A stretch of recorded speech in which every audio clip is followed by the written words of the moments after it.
Good morning. I'm Sandra Day O'Connor. As the first woman justice of our Supreme Court, I had to know and understand our Constitution.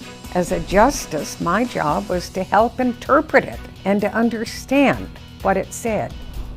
And it's up to all of us to know about our Constitution, both in our minds and in our hearts. The United States Supreme Court can only make decisions about the Constitution when it considers cases brought to the court by people just like you. Only then is it the court's job to determine what the Constitution says. You need an actual case or controversy. And as an example, in 1969, the Supreme Court decided that schools cannot restrict students' First Amendment right to free speech in the classroom without showing that they have a good reason to do so. The only reason the court was able to make that decision in the first place was because 3 teenage students from Des Moines, Iowa, who were protesting the Vietnam War, used their knowledge of the Constitution to take a stand in their school and then to appeal their case all the way to the Supreme Court of the United States. You can look it up. The case is Tinker versus Des Moines Independent Community School District. That case is still used today to help to determine what the First Amendment's free speech right means in the classrooms across our country. When you arm yourself with knowledge of the Constitution, you're preparing yourself to stand up for your rights, for your dreams, and for the kind of country in America in which we want to live. Knowledge really is power.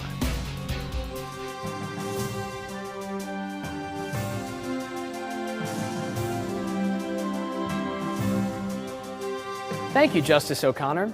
I'm Mark Karras, and I'm coming to you from Signers Hall at the National Constitution Center in Philadelphia, Pennsylvania. We're going to be talking about the story of the Constitutional Convention back in 1787. Where did the men in this room get the ideas that went into that Constitution? What kind of disagreements were they having that was stopping them from moving forward? And how did they get past those disagreements to finish the Constitution? And why are we still arguing about what that Constitution means even today? Justice O'Connor was just telling us about how it's up to each of us to stand up for what we think is right and use our freedoms to try to make America a better country. And that's exactly what these delegates did at the convention. They took a look around at the situation, said to each other, hey, this really isn't working. It's up to us to fix it. And then they got together and did just that. It's now up to us to try to make sure that that Constitution stays alive. Now, for those of you who have never been here before, let me set the stage a little bit. We're here at the National Constitution Center in Philadelphia. The Constitution Center is dedicated to telling the stories of how we, the people, have defined what that Constitution means throughout history and right up until today. Signers Hall, where we are right now, has 42 statues showing you the moment of the signing of the U.S. Constitution on September 17, 1787. These 42 statues are all life-size in terms of their heights and their body types, and the casts for their faces were sculpted based off of portraits and sketches and written descriptions and anything else they could find to make them look as lifelike as possible. Of these 42 statues, 39 of the men have their names in the Constitution. I'm going to talk about the other 3 in a couple minutes. I want to use this room to talk about who some of these men were, but I also want to talk about those questions we were asking at the very beginning. For that, I want to start with this table right over here. Sitting in this chair is Benjamin Franklin. Now, we already know quite a bit about Benjamin Franklin anyway, right? All of his scientific experiments, the inventions he came up with. You know, during the Revolution, Franklin was actually in Europe talking to our friends in France and the Netherlands about how they should be supporting our cause for revolution. So Franklin's a really smart guy, which makes him a good place to talk about where these ideas that went into the Constitution came from.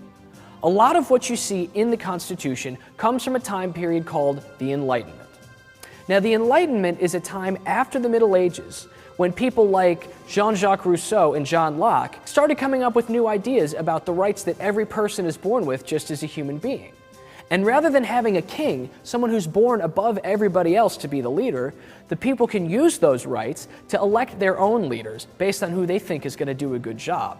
And if that leader isn't doing a very good job, they can kick them out and pick a new one.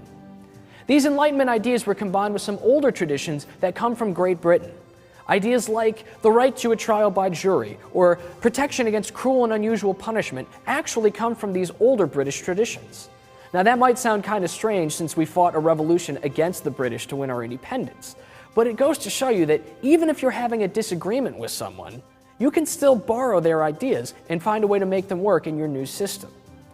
Now Franklin here is also useful to talk about as a member of the Pennsylvania delegation. More delegates came from Pennsylvania to the Constitutional Convention than any other state. That makes sense when you think about it because Pennsylvania is where Philadelphia is, so it was easy for them to get here. But it brings up an interesting question about how the states were going to be represented in the new government. Under the Articles of Confederation, which came before the Constitution, each state got exactly one vote in determining the matters that the government was carrying out. This sounds like a really fair way to take care of things, right? Every state's balanced out equally. But you've probably noticed now in 2010, there are some states like California, Texas, and New York that have a lot of people living in them, and other states like Wyoming or Delaware and New Mexico that don't have a lot of people in them. So we have to find a way to keep it as fair as possible. Are those little states going to be able to exercise more control over the big ones? Or should the bigger states be allowed to have more say because that's where the people live? Now this was a big controversial issue here at the Constitutional Convention. The bigger states wanted representation to be based on how many people lived there. The smaller states thought every state should have an equal vote, and they were not willing to back down on this issue. In the Articles of Confederation, which came before the Constitution, each state got to have one vote in national affairs. This sounds like a great idea. That way, every state got an equal say, and the big states didn't get to determine everything. However, when you think about it, that meant that the people who lived in those smaller states had a lot more power than the big state people, because the votes of a few people living in small states could overrule those many people who lived in a big state. So how could they figure it out? As it turns out, they weren't really sure how to figure it out. The delegates from Virginia, which was a big state back then, wanted to have it set up so the more people lived in a state, the more representatives they would have. Delegates from New Jersey, which was a small state, wanted to keep it so that each state had equal votes, and they couldn't really find any middle ground. Fortunately, Roger Sherman over here was able to help them come up with a compromise that structured the way Congress looks today. He decided to arrange it so that there would be two houses of Congress. In the House of Representatives, representation is based on how many people live in each state. So the more people live in a state, the more representatives they get. In the Senate, each state, no matter how big or how small, only gets 2 senators. That way, both sides got to have their way, and they made the compromise even better by giving the two houses different jobs. For example, it's up to the Senate to approve treaties and people the president picks for certain positions. But it's up to the House of Representatives to come up with bills talking about the government's money. Now, Sherman here is pretty cool to talk about anyway, seeing as he's the only person who signed the Declaration of Independence, the Articles of Confederation, and the Constitution. But his role in coming up with that great compromise just makes him even more fun to talk about. Now, right over here on the other side of Sherman is another pretty interesting character that we can talk about. I'm standing next to Alexander Hamilton. You probably recognize him from your $10 bills.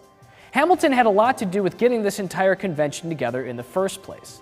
See, under the Articles of Confederation, the states were really only loosely tied together, which led to a lot of problems.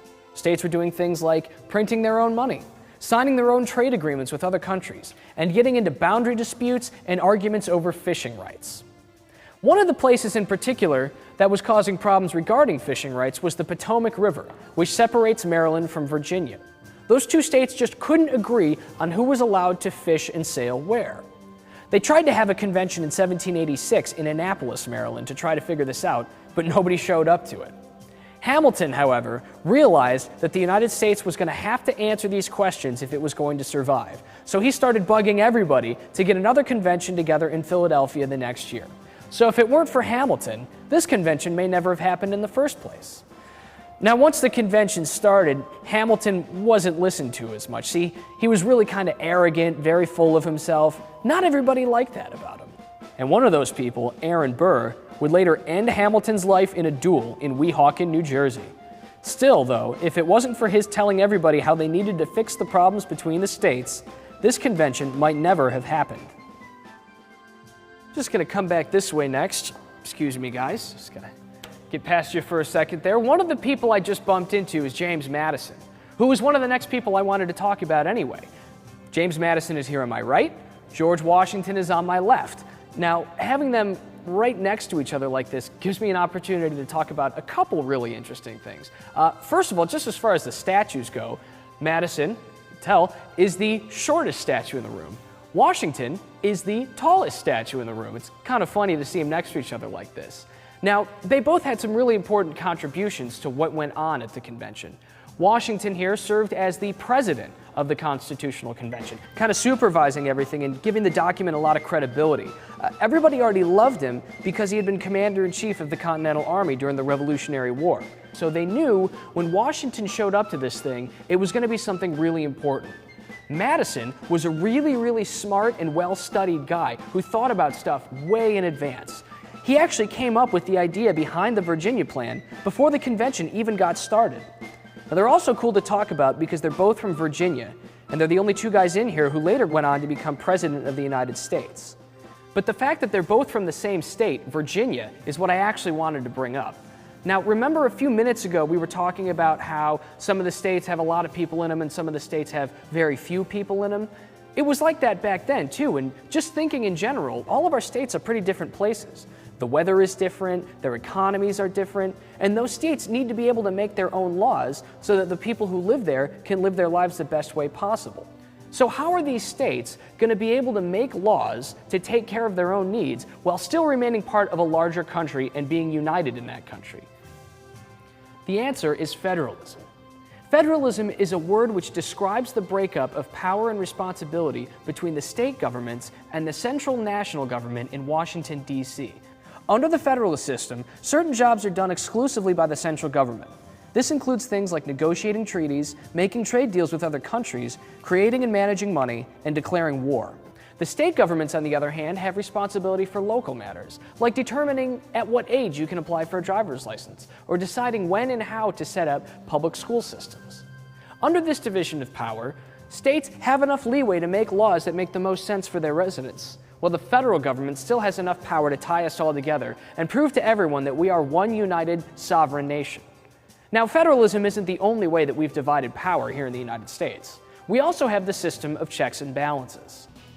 This refers to the way that power is divided between the three branches of the federal government here in Washington.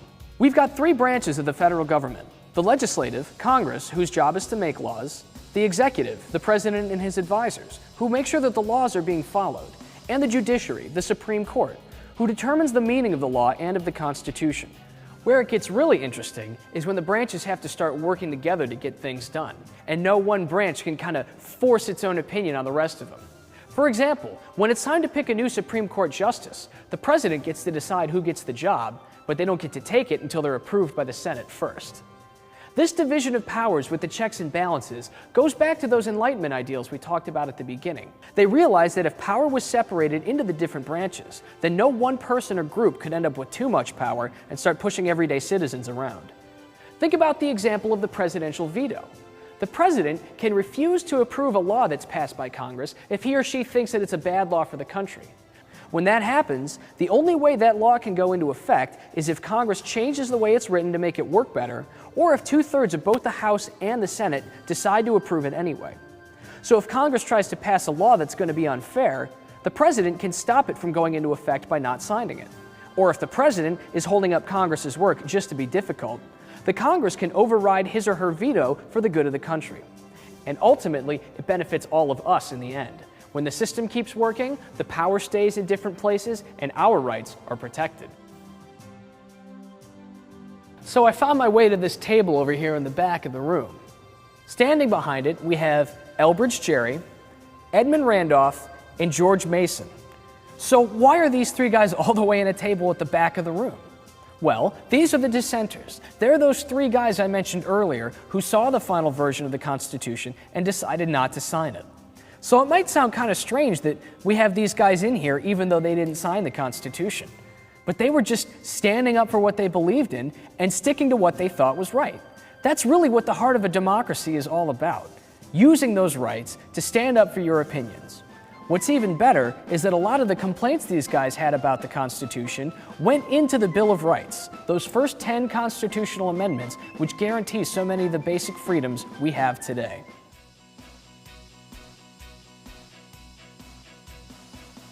Well, here it is, the Constitution of the United States. This newspaper behind me is the first public appearance of the Constitution for the general public to see. But we were just talking about how those 3 dissenters decided not to sign the Constitution, even though they saw the final version. Which brings us up to our last question. Why are we still having so many disagreements about what the Constitution means, even today? Well, when you think about all those arguments they were having back at the convention in 1787, it's no surprise that we're still having disagreements. And it's actually good for us to have these disagreements. That's how democracy is supposed to work. We have the opportunity to share our opinions with each other in a civil and respectful fashion. When we do that, we get to hear ideas that are different from our own, we get to think about different ways of doing things, and we find ways to compromise and move the entire country forward. Disagreeing is a really central part of living in a democracy, and it's exactly what our founding fathers wanted us to do. Well, I hope you've enjoyed our look at Signers Hall today. Remember, it's up to all of us to live the Constitution and make America a more perfect union. From the National Constitution Center in Philadelphia, I'm Mark Karras.